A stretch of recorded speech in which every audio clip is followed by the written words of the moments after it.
All right, cool. Let's try this one more again. I'm Coach Nazir. And I'm Coach Fatimah, his wife. And I'm Coach Nyla. I'm also his wife. We are the founders of Outstanding Personal Relationships and authors of the book. Let's talk polygamy uncensored. All right, so we are currently broadcasting from YouTube, Instagram, and Facebook. So there's some glitches. Started a few minutes late, but with that being said, welcome to our introduction to Polygamy Workshop. Matter of fact, before I go into details about that, I need to tell you about what polygamy means. Now, I am married to these two incredible ladies right here, right? That means I practice polygyny. Polygyny specifically means a husband who is married to multiple wives. All right, that's the term, polygyny. Many people haven't heard of polygyny, which is okay because they understand polygamy as meaning the same thing, since over 85% of the time when someone mentions polygamy, they actually mean polygyny. Nobody's thinking of women married to multiple husbands, which is under the umbrella of polygamy, and that's called polyandry. But we're not on that, as most of history wasn't either. So today, again, introduction to Polygamy Workshop. What I want you to do, let us know where you are tuning in from, what part of the world, what time zone, what city, state, whatever. We're going to take some candid questions, but we're also going to drop some ABCs and really hit some myths today that you may or may not know of. So again, I'm Coach Nazir. These are my incredible wives. I'm going to be getting up, juggling around with some things, messing with, making sure everything is going well and that we can see your questions and whatnot and comments. And if you are on IG, it is live, so that's cool. But it'd be better to go to YouTube for all of you, actually. YouTube is our best channel. It's the best organized channel. So, yeah, that's that. Nevertheless, I'm going to, again, check out a couple things. And we can start and really let them know what today's topic is going to be about. Choosing the right woman. I don't like that.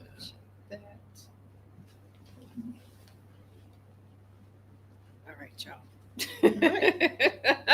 Let us begin. Now, today's topic is about choosing wisely, and that's not about choosing what venue, choosing age groups and different things like that. It's about what do you want to look for in choosing wives. Now, we're going to talk on that topic because we are wives. So, and we're also coaches and we wear many other hats as well. But let's just focus on some really quickly. We get a lot of blowback because the ones with the majority of the issues or the heat that we experience on our channel and on our different platforms is from women. And guess what else we are? We're women. So we're wives, but every wife is not ready for polygyny. But does she have to be? What is the mindset? What is the mindset? So we're going to go into mindset and a few other things, but I'll just save those for later. That's interesting that you also said that every wife is not ready for polygyny. I will also say that every wife is not ready to be a wife. Just because you're married don't make you a wife. I know that's going to sound way crazy to some people, but seriously, just because you are married doesn't make you a wife. It makes you a wife by technicality speaking, you know. However, when it comes to what that entails, what a wife looks like, it doesn't, just because you have that ring on your finger, you walk down the aisle, you said I do or whatever, however you became married, it doesn't mean that. So we will get into what actually a wife looks like, you know, because we've been told a number of times, I've been hearing it all over the place, where I say, you know what, realize something, that one of the things that's a problem in some of the marriages is because wives weren't taught how to be wives. And then you also go into the husbands not being taught to be husbands and everything like that, but husbands are taught to be leaders. Men are taught to be leaders. And husbands are leaders, should be leaders. Should be. So when it comes down to it, being able to be taught how to be a wife is important. And we'll go into that more when it comes to choosing wisely, because sometimes people aren't choosing wife material. You're just choosing someone that looks good, or probably will look good on their arm, or they saw what they wanted to see in this person, and to find out later that she was a 304. Yeah. If you know, you know. Another thing that, Coach Nyla was saying, just because you're a wife doesn't mean a lot of things, but one of the things that it doesn't mean is entitlement. I think that the vast majority that think, just because I'm a wife means I can own my husband. I'm entitled to say things when I want to, how I want to, when I want to, and all this inappropriate communication, including polygyny. So entitlement can be a major issue in your marriage. Another thing too, guys, because we haven't been live with the three of us for a while. And I'm like, I forgot certain things, certain what they call the housekeeping type of things. Make sure you share this, because sharing is caring. So We ought to this know. is very, very important. So make sure you're sharing, because sharing is caring. Let us know where you are watching from. And I would like to advise you, even though I don't give advice too much, I like to give transformation, but I would like to advise you this time, get something to write with and write on, especially with this intro to polygamy live class workshop.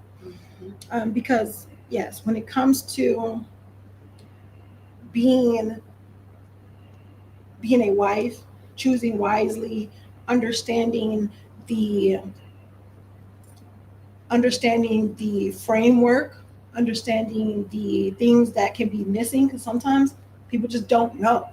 It's okay to be ignorant at first if it's your goal and it's your plan to be intelligent over time.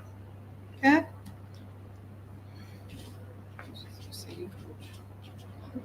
I'm trying to share this stuff in these different groups. Give me a second.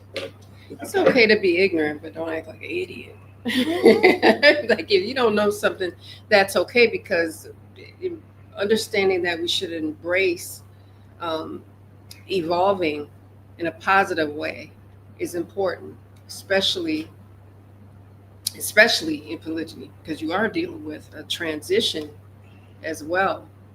Let's see, I think it's the question.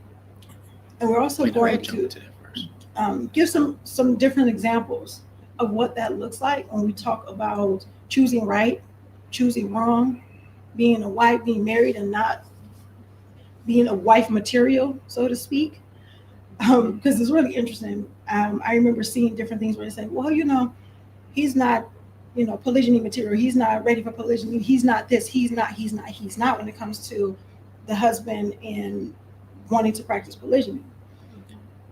Interesting thing that you don't hear much of, or I haven't heard, but maybe you do, that, well, he married her and she's not wife material. Where we're going to get into, it's easy to give examples of celebrities because they're ones that are seen. Those are people that are seen. So it wouldn't be fair to you if we're telling you, well, you're not choosing right, or this is what not choosing right looks like, without giving you examples of what that may look like. Excuse me. And then another thing is being aware, as I stated earlier, about when it comes down to seeing what the person is, or wanting to see a person for what you want them to see, and want them to be. It goes into the point of being aware of what a person says instead of what you thought you heard or what you wanted to hear, and also being aware of what a person does, because they may not have said specific things, said it out loud, but their actions speak louder than their words. I'll give you a few people that come to mind when I think about that. Jada Pinkett Smith, Aisha Curry, Sierra. So different people who are married but who show time and time again that they're not wife material. Another thing that is very destructive is when we start to tell our husbands that, or what wife material is. When we start saying, well, you know what, she's not wife material, instead of letting someone who's actually a husband that's going to or wants to marry into polygyny or practice polygyny.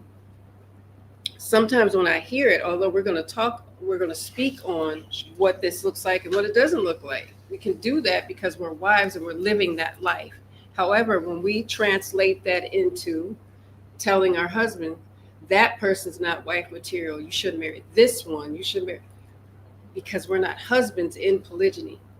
So when I hear women say, oh, he's not ready for that, that's not for us.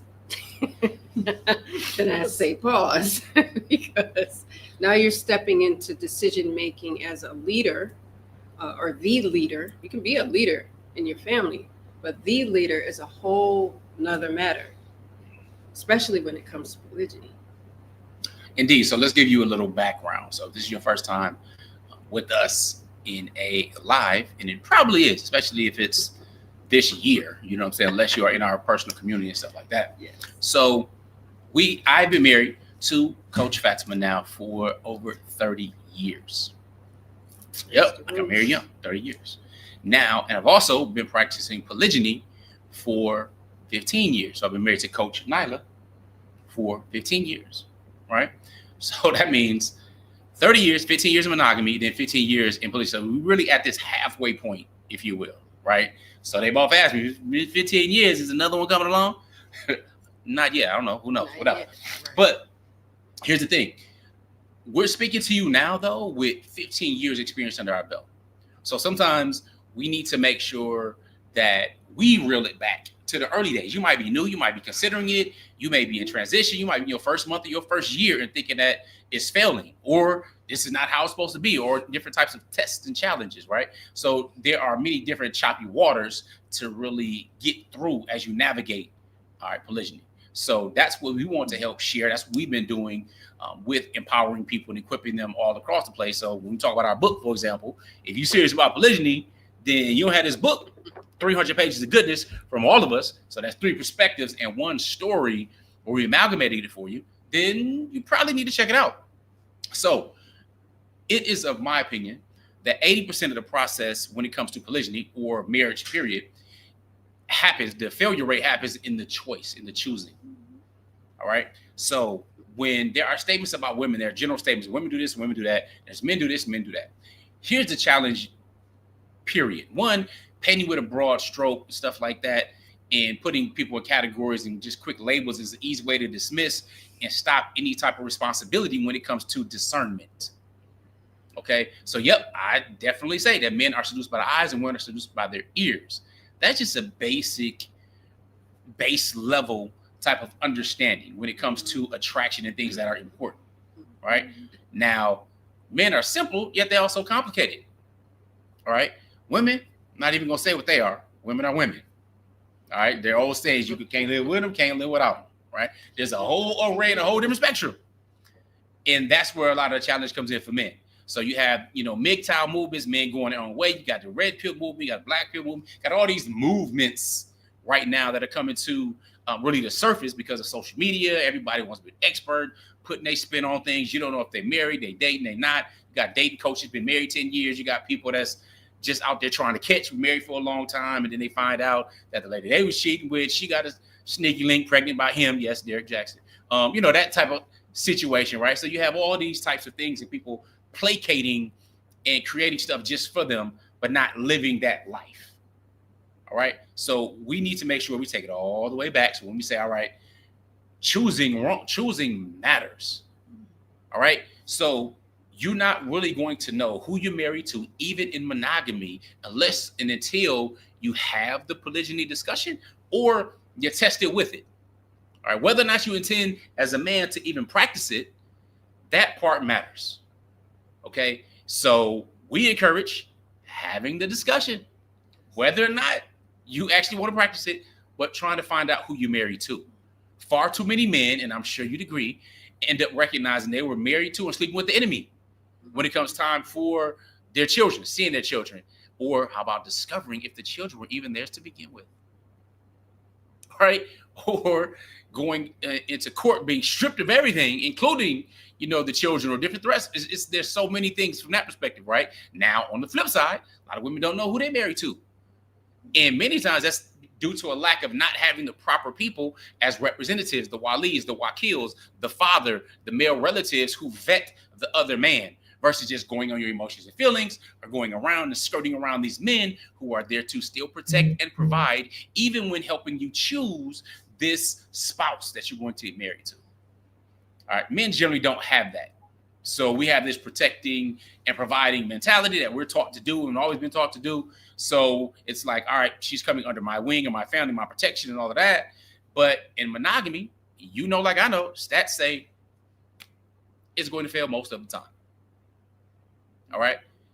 People aren't trained on it. People aren't trained just on basic male-female relationships, husband-wife relationships, parent-child relationships. So to just expect or think that monogamy is the way because that's what society says, and society is saying something all the way different now with what is even considered, what they consider a woman or not, and so on.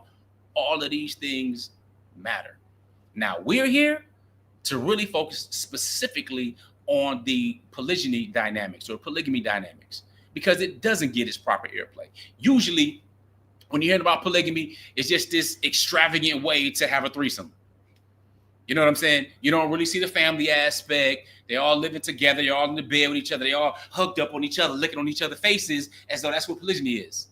You know what I'm saying? So it's overly sexualized and all that. So we're not here to actually talk about that trope in those types of individuals. We're talking about the same polygyny that's an ancient solution to a modern day problem. The same polygyny that requires a man to be more than twice the man, to provide for the family, to actually grow and focus on legacy as he's building. Not the kind who say, oh, polygamy is just so oppressive to women. Meanwhile, all the girlfriends you got, all the escorts, the drop downs, the prostitutes and all this kind of stuff, or the porn and the OnlyFans and all the rest of that type of stuff you indulge in because, polygamy, because you don't want that responsibility, because then you're required to step up if you want to do it in a healthy way. Now, I say that because there are a lot of men that don't want to do it in a healthy way. They use it as an excuse for basically serial monogamy. You know what I'm saying? Use that as a revolving door. But since this is an introduction to Polygamy Workshop, I'm going to slow down, fall back a little bit, and just wanted to give you that information of how long we've been married. Now, I personally have 10 biological children, all right, and I have 2 bonus children. So that's a dozen. Now, since I've been married 30 years, most of my children are adults now. Yeah, I know. And if you can see, and you probably can, these gray hairs and stuff coming in, telling on me, I'm not that young whippersnapper like I was before. I got old in age. But anyway, nevertheless, I joke. But the point is that we've been doing this for a while, over 15 years now. And it took several years to really come to a place of good understanding, being able to learn, being able to grow, to get past a lot of the societal engineering that we were victim of as well, whether that be our religious leaders and instructors failing us back when we were Christian, you know what I'm saying, knowing that it's all throughout the Bible, but they try to say, oh, that's the old, this is the new, because they only follow half the book, not the other, even though church fathers were clearly pro-polygyny and everything else. So, but, once we evolve to the truth, then even in Islam, you know what I'm saying, your imams and different scholars and stuff talking against it, law of the land, or they making up verses saying, oh, one is best if you but knew. Clearly, you don't read the Quran because it doesn't even say that. So they betrayed us. So somebody had to do it.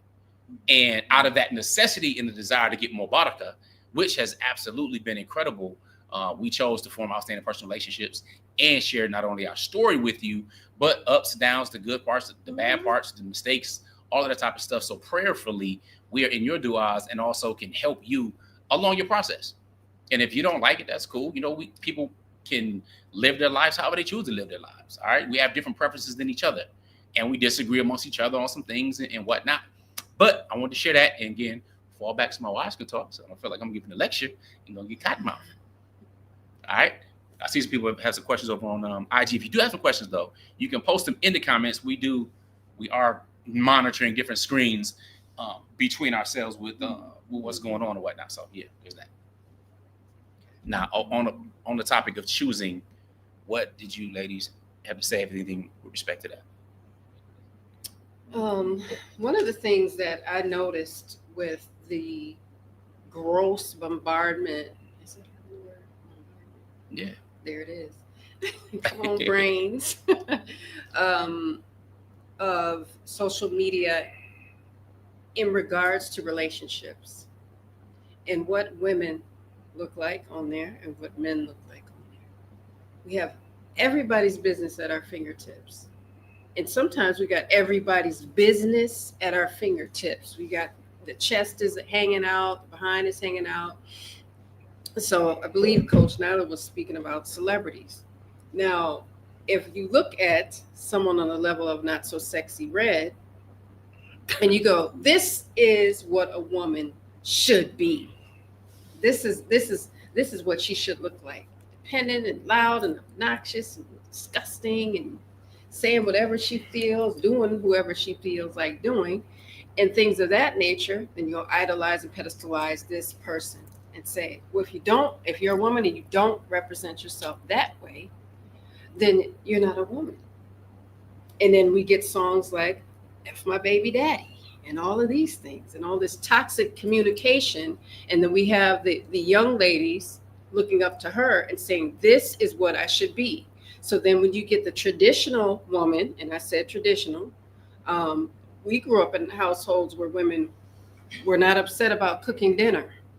Now, if you say I cook dinner, oh no, see, I ain't gonna be making no man no dinner, and I ain't gonna be, he can fix his own food, I do enough, and all of that drama, then we'll start saying, well, that woman that's traditional is lesser than, I don't want to be like her. But since this one got the cars and the diamonds and the jewelry and the things and all the popularity, let's be like this one that is at the lowest level of what womanhood should look like in a healthy way. Is it healthy for us to invite men to our parks? There's no marriage, there's no relationship, there's nothing but saying, you know what, let me choose what I want. Pick men like daisies and just go do what you feel. Love is love. And then idolize that and say that's womanhood. And then when you can't even become a wife anymore. You get attacked on social media. Well, see, I'm not gonna get married though. I'm not gonna commit to anybody though, because I do what I want and I do it when I want. I ain't gonna have no boss over me. That's how you got the world looking like it is today, because the family unit has been it's not in a sad state. It is in a state of chaos and utter destruction. Utter destruction. Now, if we got our grandparents and they're going through it, we could still look in those relationships and say, there's a hierarchy here. There's structure here. There's some loyalty here. There's some respect here. My grandparents got to a point where they could not stand each other. But one thing I loved that my late grandmother did do, she said, if it wasn't for your grandfather, we wouldn't have this. She worked too. She had a job too. She was a nurse. She was like, if it wasn't for his sacrifice, he was a brewmaster, we wouldn't have the home we're in. So even though we can't be married anymore, everybody here is going to have a certain level of respect for him in his absence. And I respected her for saying that, because she still understood what being a wife meant, not only to her and my grandfather, but to us. But no, we're going to go with Sexy Red. And we're going to go with Aisha Curry. And we're going to go with the twerk Jada Pinkett. That's what we should be. Uplifting that version, because that version speaks independence and freedom. But they didn't got in front of the camera and say, you know what, my husband's trash, my family's trash, and children, and then everybody's going, and you took it out of context with Aisha Curry. That's not the first time she said something negative or destructive about her husband, and then just sat up in front of others and destroyed his character. And he was like, we're okay over here. Okay, I'm not married to either one of you, so it doesn't matter to me. But people are picking sides, and the side that they're choosing is the one that says, don't need this man, I can have kids by myself, I don't care about the family structure. I don't want to protect it. I don't want to be a part of the success of it. And don't even bring up polygyny. I'll not help you be successful at that. I'd rather destroy this family first, like everybody else that I'm looking up to on social media that I shouldn't be even following, and I'm good. I'd just rather just bust this whole thing up because I'm mad. Coach made a number of points, and I had to write some things down. So I'm like, oh, these are some good points, to kind of share my take on a number of things. Realize that women do a lot of comparison and competition, a lot of comparison and competing, and not just amongst each other, amongst their husbands, amongst the men. And a lot of that, like Coach Fatimah was saying, where it goes into this, oh, well, your life looks freeing. It looks like freedom. It looks like, oh, I'm trapped. Those words that people said about how Aisha Curry feels about her marriage to Steph Curry, that she feels trapped. Oh, she wants to do her thing. Two people, Jada Pinkett, the Aisha Curry talk about, oh, well, I didn't want to get married and I didn't want to have kids and I didn't want to do these things, but then they lived this life of luxury that their husband actually provided.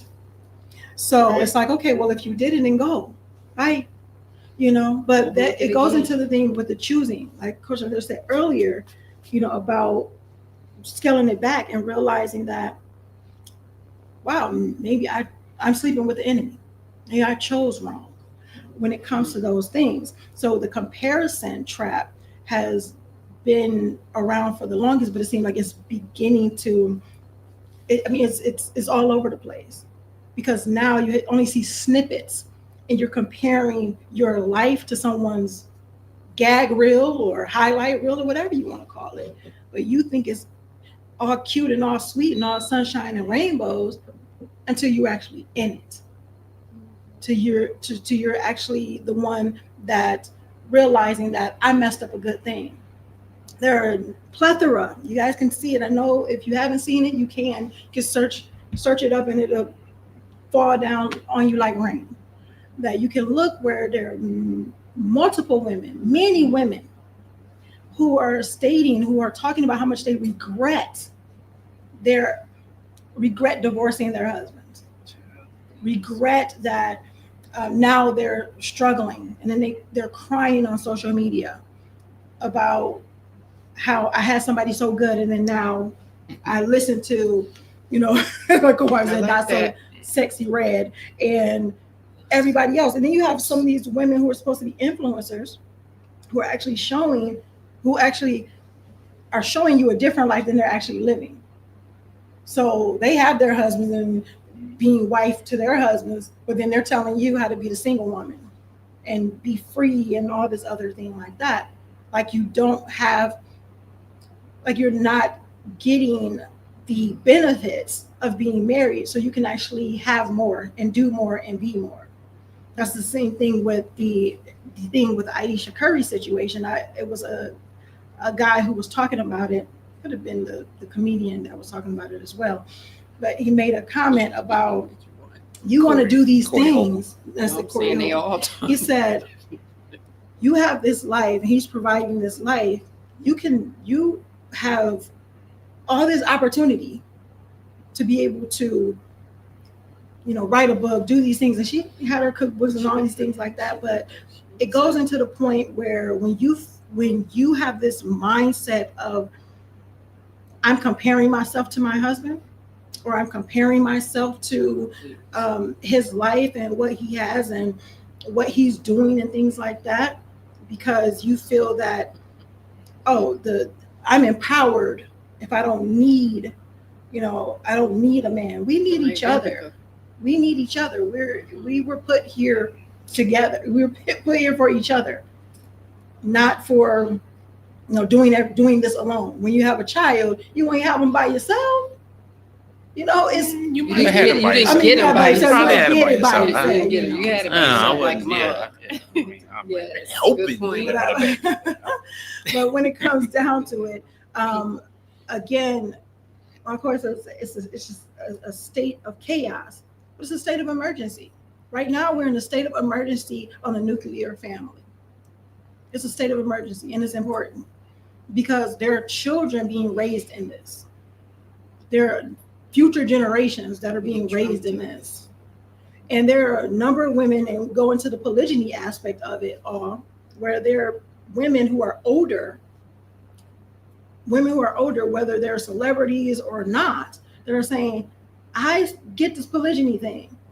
And I understand when they hit the age of maturity or the mental of maturity, because you can be old as dirt and still not be mature in the head. So being able to say, you know what? Yeah, I'm not in the market for kids because I'm not going to have any kids, and my ovaries they're not working on them. However, when it comes down to, I still want to have a husband. I still want to have that companion. I still want to be morally attached with a person that I'm able to enjoy and share my life with. So yeah, I understand this polygyny thing. This makes sense. And the way things are going and continuing with the state of the world, or the state of how these women are acting, and the way it's where society is pit men against women and women against men and things like that. It's a war.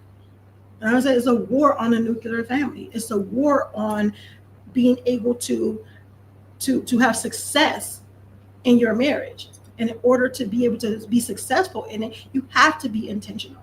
You have to tune out the noise that is telling you how to destroy your marriage instead of build it, how to destroy yourself instead of improve on yourself, so you can have that beautiful legacy and working together, because that's the only way you're going to have it, by working together. So let's get to something. You said the lady said a number of things, right? But here's the thing. One of the things Coach Nyla said was that women recognize when they get older, and to me, this is how that translates. They get older, they run out of options, and all of a sudden now they are more open to alternatives. That is problematic in and of itself. Because as she mentioned, she's like, my ovaries ain't doing that. So now it's time to, first of all, if monogamy is failing us, and it is as an entire society, it has always, it's only been prevalent over the last 200 years or so, right? So since monogamy is failing us, what are some solutions to that? What matters? What's important when it comes to what men value and see valuable in a woman who is a high quality, highly desired woman for being a wife? So yeah, if you're single, talking to you. Married monogamy, talking to you. You're looking at practice monogamy, polygyny, whatever. All of this stuff matters if you're looking for high caliber women. So they mentioned a number of different women. We talked about Jada. I mentioned Aisha Curry and Tia Mowry. So Sierra. So a number of different names, right? Mm-hmm. Each of these women, if you look at them again, this is on the outside looking in. We don't know these individuals. You likely don't either. But we know what they're giving off. Not just the ungratefulness stuff and all that kind of stuff, but women can embarrass their husbands. They can embarrass their husbands in a way that husbands cannot embarrass them. It's not the same going both ways. It isn't. So I'll give an example. Many of you know the late, great Kobe Bryant, right? In the whole debacle he was caught up in as an athlete, as a celebrity and all that kind of stuff. But what was it, Victoria, something like that was her name? What was her name? I remember. Something with a V, I think. Veronica? Yeah, Veronica. So he got her the 4-carat ring and all that kind of stuff. She stood by his side and everything, and so on and so forth. After his death and everything, right? People weren't like, oh my God, that's so embarrassing. And he would, nope, didn't even happen like that. Beyonce, because many people think that, oh, polygyny is just for, somebody who has defects or somebody's not satisfied with their wife. Okay, so let's talk about Beyonce. A lot of people go and Beyonce, she's a 10 and she's this, has this money, has running this, blah, blah, blah, blah, but Jay-Z still stepped out on Beyonce. So was it Beyonce's fault?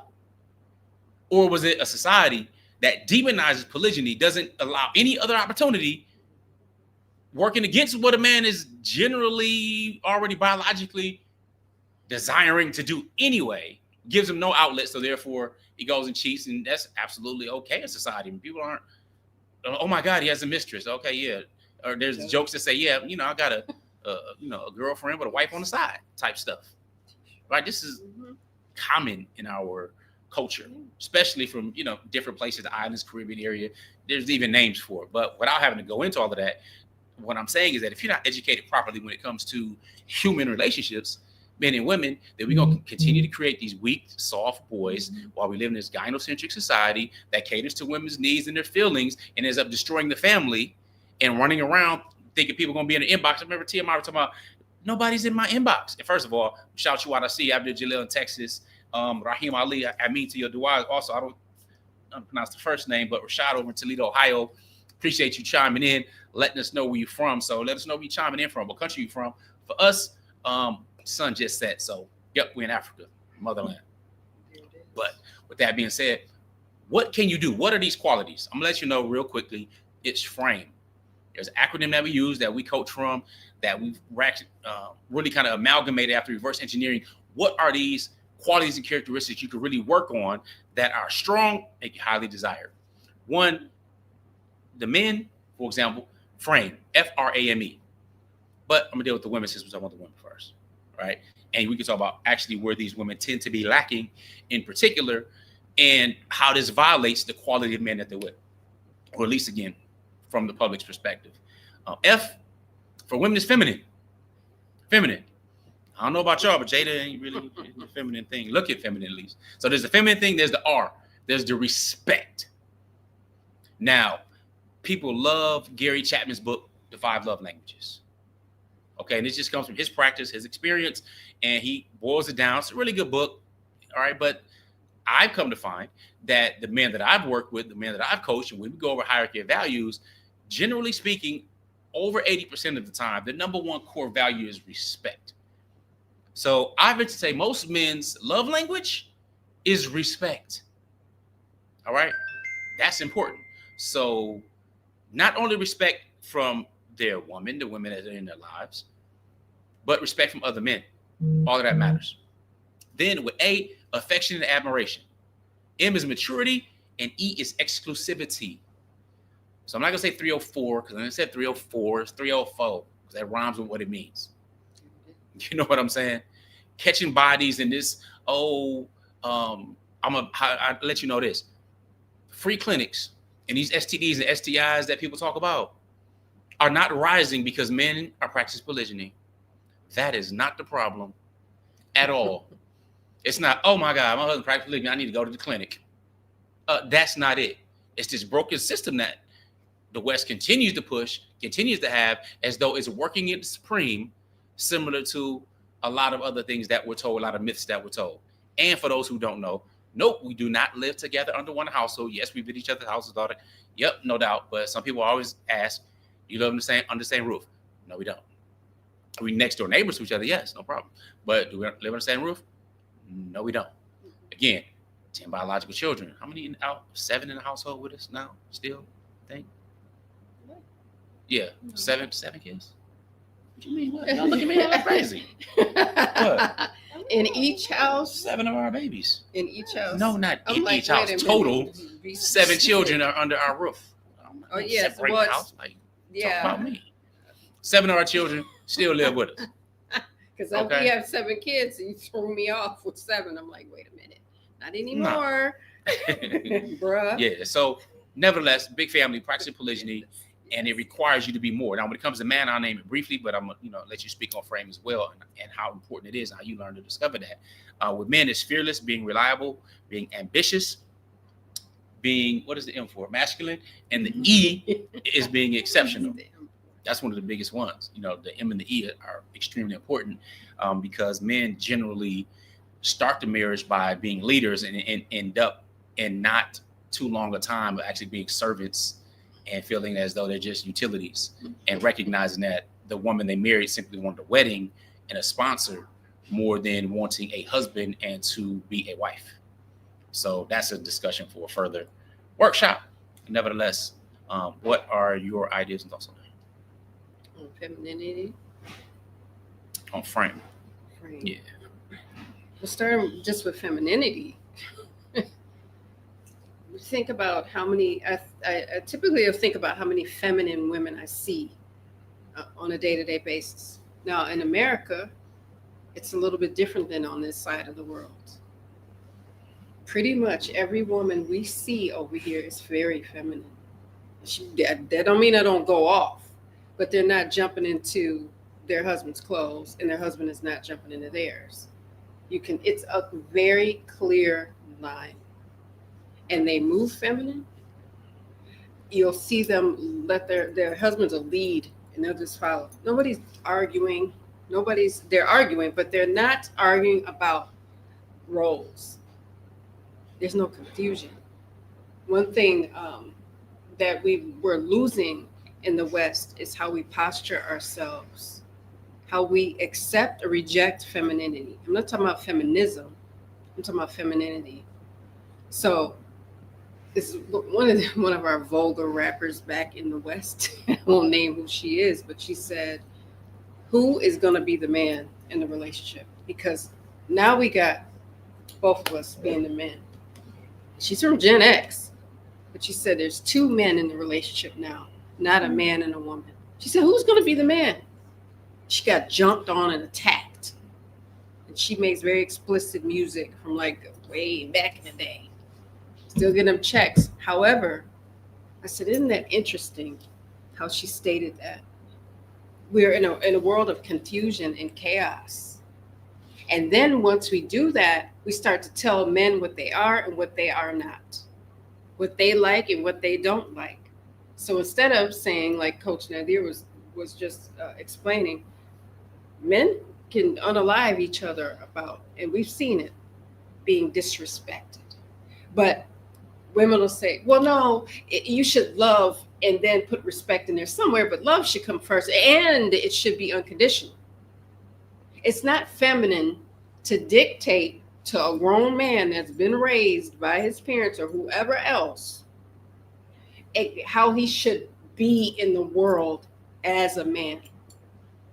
Now, offering some type of support or a conversation or sharing information or asking questions about what that's like I can't teach my sons how to be men. That's not my job. What I can do, which is feminine, as their mother, is support or serve as a reminder of what their father said they should do as young men. Because I've never done that. I only know because I've had it shared with me by the men that love me. Grandpa, father, husband, siblings that are guys, my brothers. This is what it was like for me. And this is what I want to pour into my grandson, my son, my nephew or nephews. I go, okay. But to dictate, you better not, you, and I'm gone, and all this threat and squaring up, it's not feminine. Even how we sit. So Coach Nyla and I are not sitting like Coach Nazir. Did y'all see that? Did you see? Did you see? Have we ever? Would you like that if I sat that way? No. Coach Nyla was like, girl, sit up. Don't sit like that. Because you've not seen me do that, because that is not feminine. So when we are towering over our husbands and they're sitting down and we're doing that, right? IG, you can see me, but if I stand up and do one of these, woo, you all would be telling me in the chat to sit down. You'd be saying, whoa, what happened? Because that energy is masculine energy. It's not feminine. So sometimes our mouths are, reckless. But then when we couple it with our body language, and then we start to carry ourselves like guys, like men, that is going to really be a problem when we start telling a grown man how he should operate. That's why I always tell wives, especially initial wives, don't do this thing where you go, you and I are not ready for polygyny to be in your life. because that's making his decision. And that's a part of stepping over and crossing a line. Having a conversation, yes, let's have the conversations, but let's not turn into a dictator. You can be in all the pain you want to, but it doesn't give you the right to treat your husband poorly. And maybe we've all been guilty of it. But if we could go back, you can be in pain, you can be jealous, you can be all those things. But treating your husband poorly and telling him what he needs to be doing and what he should do, and polygyny is not for us, that's not feminine. It's not. It's going to start a major problem, and it will snowball instead of just sitting down in a mature fashion and having your feelings, yes, but destroying your marriage over this. Be very, very, very careful about how you communicate and how you posture yourself as a woman. Now, really quickly though, we're gonna be done in about 10-15 minutes, inshallah. 10 to 15 minutes, it's a wrap. So if you have some questions, we're gonna allow everybody right now, go ahead and ask any questions, that's fine. Put question marks before your question. And we do have a question address. I'm gonna ask Coach Nyla to address first. So if you do have a question, put question marks at the beginning so we can see it, find it easily. We'll address that. But again, about 10-15 minutes, it's a wrap. We need to pray and continue living our lives. So, but to know where to get our book, for example, because you might have just joined late, Let's Talk Polygamy.com can be found at polygamybooks.com, as well as some of our other courses if you're interested in coaching and whatnot. So you can go there, find information, especially when it comes to frame as well. I do have a frame called the Frame Playbook, how polygamous men build respect, desire, and leadership at home, and also a vetting playbook. I think I put the vetting book. The vetting book might not be up there yet. I need to finish the design, but how to vet for a polygynous union. Yeah, you had a question. So here's a question that AJ Muslima said first about 25 minutes ago. She said, how can I have a first conversation with the first wife to find out more about the husband I'm trying to marry without feeling guilty for her pain, as she now knows he's trying to marry a second wife? So how can I have a first conversation with the first wife to find out more about her husband that she's trying to marry without feeling guilty for her pain, as she now knows he's trying to marry a second wife? That question is really interesting, and there's a number of things to unpack, because you're having the conversation with her is not going to stop you from feeling guilty. That's one of the things I would like to say, that it's not going to stop you from feeling guilty. You're going to feel however you're going to feel, whether it's guilty or not. Having the conversation to find out more about him, that's not the person you actually have the conversation with. You know, her marriage is her marriage. Your marriage will be yours. So whatever life that they're living and have lived is that life that they live and have lived. And it could be some biases when it comes to that. So when it comes down to it, your best bet is finding out more about him through other people that are, what's the word I'm looking for, that are neutral sources, where that's where we talk about the Wakil, Wali, where it's the guardian, people who know him, things like that, other than his wife. Not saying that you can't have a relationship with her, that you can't have conversations with her and things like that. But if you, by you stating that, you know, not feeling guilty because she's feeling away, or she having these big feelings and things as far as that, having that discussion with her is not the best thing to do. Right. I mean, that's the long and the short. I don't know. I need to like totally ramble on it. Yeah, I was basically saying the same thing. That's none of your business. Yeah. Really. What good is going to come from that? You feeling guilty, you have to kind of ask yourself why. Why would you feel guilty in a situation like that? You'll feel guilty because you're raised up in a society that says monogamy is the only way. Somebody else, you're going to marry this man, well, that person's the home wrecker, this person's snake, this person's this and this and this and this and that. All right. Many women would rather, and they voiced it even on our channel publicly, Muslims and non-Muslims alike, that they would just rather their husband just go ahead and have a mistress or a girlfriend, or just, kind of get a hall pass, if you will, and go ahead and do that, then marry another wife and do something that is moral. See, we're not anti-monogamy, even though it's failed us. All right, we're simply pro-morals. All right, so that lies under minding your marriage. You don't need anybody else's approval for it. It's an entire process, especially in polygyny. Like I mentioned at the beginning, you might not have tuned in. You really don't know who you married if you're a man until you had a polygyny discussion. So we encourage you to do it faster, get it out the way, deal with it, address it, come back to it, whatever, to at least know who you married before. And if you didn't discuss it before marriage. And many people say, well, you should discuss it before marriage. Yeah, that's true. I agree. You should. But here's the facts. If you've never been married before, you're not thinking about polygyny. You're thinking about getting married, which is monogamy. You don't know who you're going to be 5 years from now, 10 years from now. So if you were 19 when you got married, and now you're 27 years old, out of that 10 years, have you learned something? I mean, I remember Muhammad Ali, I think it was attributed to saying, look, if you 50 years old and you still thinking like you were at 30, you wasted 20 years of your life. You know what I'm saying? It's just called maturation. Nevertheless, there's another question. No, I was done. I just wanted to kind of get into the thoughts of the frame, but it was at the end.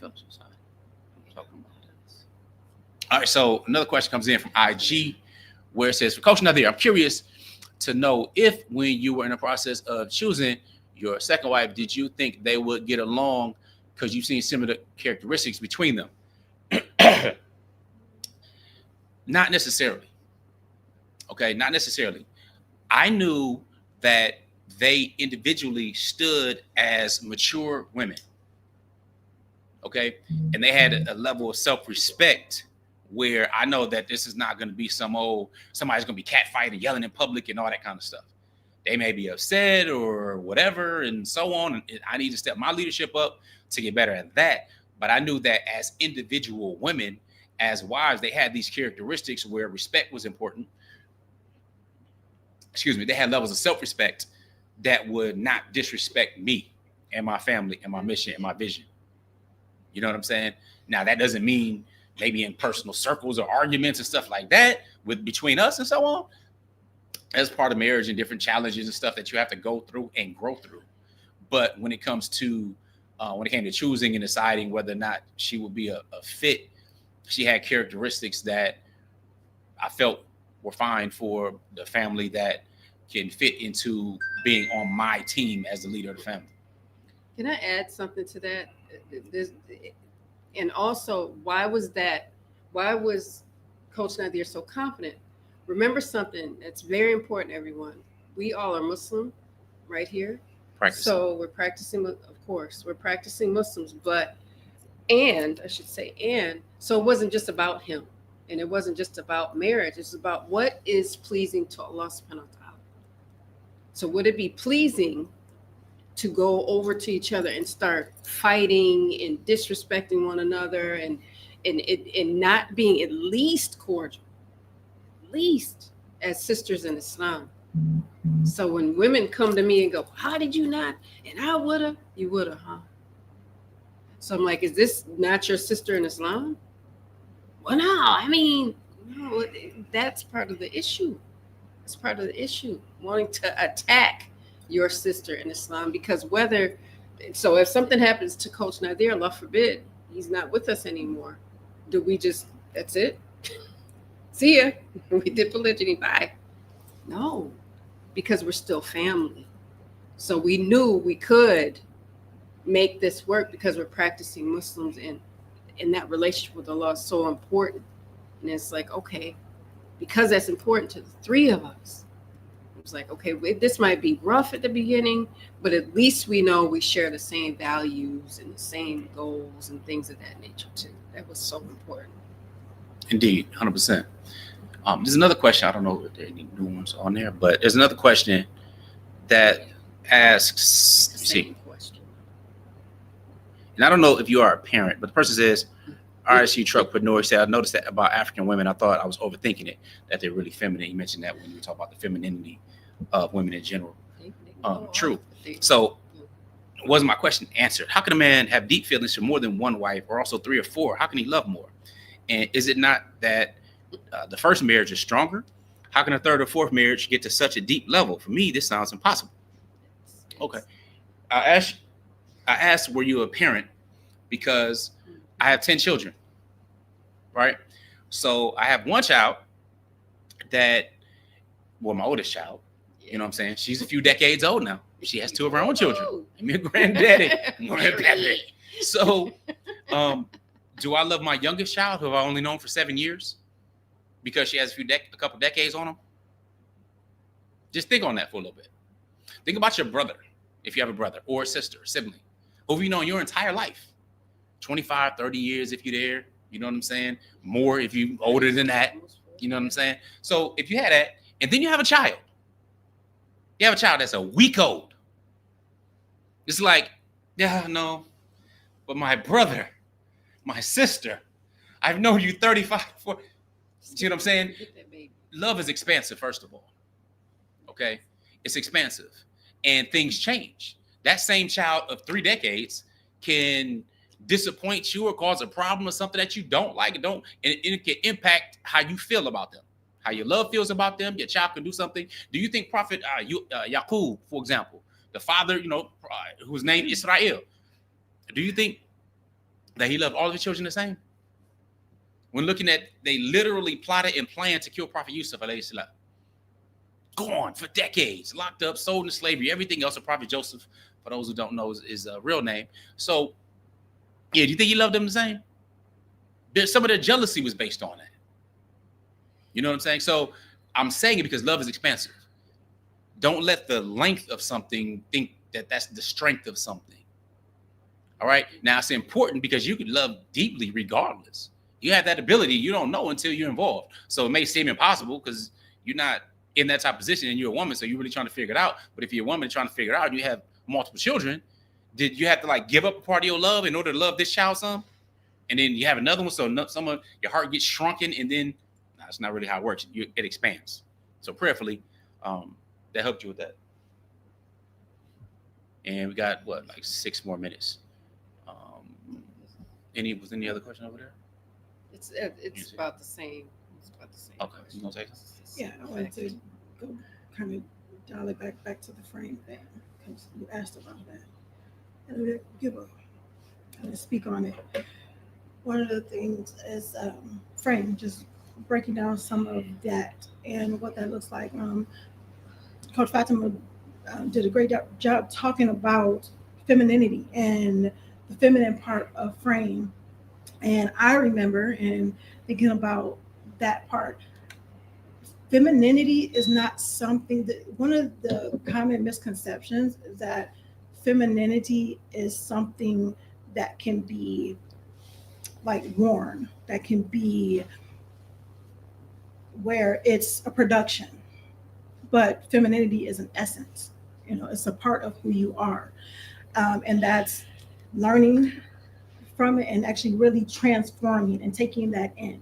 Is one thing to say, okay, well, I dressed the part. I'm a person who was raised by a single mother who was raised by a single mother. It was a lot of masculinity as far as the energy that was in my upbringing. But you couldn't tell my mom, my grandma, anyway, that they weren't, they weren't dressing to the nines and looking all types of feminine, all types of good.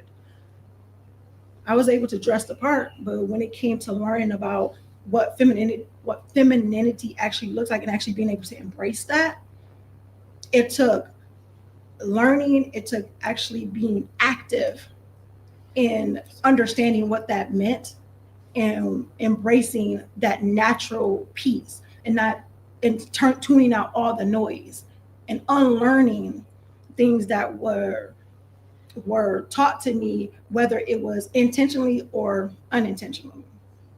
So being feminine is embracing that natural, or embracing that fitra, if you will, your natural being, and being able to embrace that. Respect, definitely important. And the thing is, masculine men, and I say masculine so bad that I have to say that. Men, because I say, if you're not masculine to me, you're just not a man. But enjoys a feminine woman. They don't need anybody that's bucking at them or to fight and bring in masculine energy. I'm not saying that I'm all the way on point every time. No, I'm not. However, being aware of that, being self-aware, and say, whoa, I have to dial it back. Or if Coach Nyla would say, you know what, you got to fall back because it's mad masculine. Being able to actually take that and not want to fight back, that shows femininity. Right now, we're hearing so many things that this is how you should, this is how you should, and ain't nobody shouldn't make you feel like this. And if you are submissive, that word is just a fearful word, bad word, bad. It's like when it comes down to it, it's like that's natural. That's where the nurture comes from. We're able to nurture.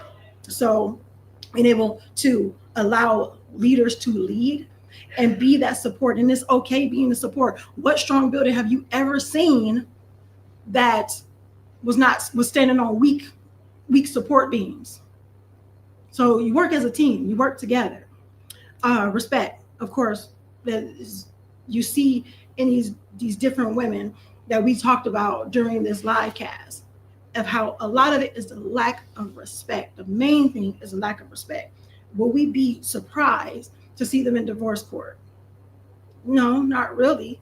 So when you think about that love language that Coach Nadir was talking about, and being respectful versus being disrespectful, be disrespectful and see how that comes to play in your life, and then don't be surprised that you're wondering why you are distant instead of connected. Affection. Yeah, we're not going to go through all of that. We don't have time to go through all of it. I'm going to go too many, whatever. Address this and then it's all right. Okay. So you don't have to go through it. Okay. If they want to, then they can go to your webinar. Yes. They can comment. Yes, desirable to go to a webinar where I really break it down. But I am going to talk about specifically, so that if you're on Facebook and IG, if you comment. If you're on Facebook and IG, comment desirable. I'm gonna type it in the chat because just in case. Desirable. And send you the link. I'll send you the link. Just real quick, the maturity one is very important that I think about. Besides the femininity, is the maturity aspect of it all. And being mature is understanding that there are going to be times where you're corrected. There's going to be times where you're feeling a particular way, and being able to understand what that means and how to, it's not about not having the feeling, it's about what you do with that feeling. I talked about something real quick where my kids have this song that they're familiar with where it say uncomfortable feelings aren't good or bad, it's how you handle feelings that count. And that's what it is, and being mature, like I said, it doesn't matter your age. You can have a 7-year-old, 10-year-old way more mature than this 50-year-old that's been on the planet for decades longer. So it's how you handle your feelings, is how you handle your situations, and being able to be accountable for what you've done, what you're doing, and how you are moving about your life.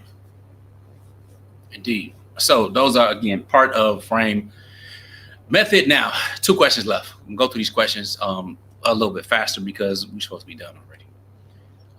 One, T. Waney 1953 on YouTube says, I see that polygamy under the guise of religion can possibly make more sense for a Western woman and can even be that much more difficult without it.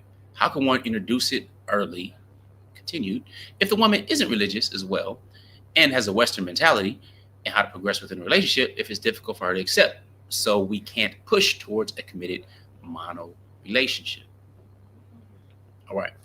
Hope the question made sense, and it is sent with max respect for all 3 of you, as you are all golden and necessary. To be real, if she's just on some Western stuff and not trying to accept it, then look, you can't force anybody for anything. All relationships are voluntary. You know what I'm saying? So if she's not with it, that doesn't mean she will never be with it, because people have different rules for different people. You know what I'm saying? So as an example, when we were talking about like Steph Curry, Aisha Curry, she's talking about she wants this male attention and people to be fawning all over her. where would that ever happen in her life in reality, even if she had that fantasy come true? Like the people that are falling all over Beyonce are not a whole bunch of guys and groupies at her door and kind of just, oh, that's no. And if they are, they're definitely not liking her the way that the type of attention that this lady will want, right? So it really doesn't make sense. Now you can become a type of person, you could, let's say Steph Curry, for example, where many of these celebrities, athletes and stuff like that already having many, sometimes even have an open understanding and agreement where it's like, just don't bring any kids home, don't bring the diseases home, stuff like that. You know, we know you on the road. They know what it is, right? Don't embarrass me. Kevin Hart's wife said, just don't embarrass me. We know what that means. Keep your stuff quiet. Keep it undercover. You know what I'm saying? There's an understanding for that. But if she's heavily on this feminist Western push where, you know, it goes back and forth, what's the point? You know what I'm saying? It's better to find somebody from the beginning who's open, who has these characteristics, than to try to bend somebody that's going to be resistant continually. All right. So increase your optionality in your leadership and influence. That is what I would suggest from there. If that doesn't work, then you need to probably likely move on. You know what I'm saying? Just being real. So now, Fat Daddy 04. Fat Daddy, I like that name. I used to call my sons that. When they were babies, they were all fat daddies. So I continue to come across women who are okay with me having multiple spouses, but also desire multiple men. Can you speak on that? Yes, let me speak on that. And the ladies speak on that, and then that's a wrap. Good way to end it, right? So here's the deal. Multiple spouses. Here's the thing. We're talking about spouses. What does that mean to be a husband? What are your rights and responsibilities as a husband? What are your rights and responsibilities as a wife? All right. We strongly believe in gender roles. There's no more than two genders and no more than two sexes.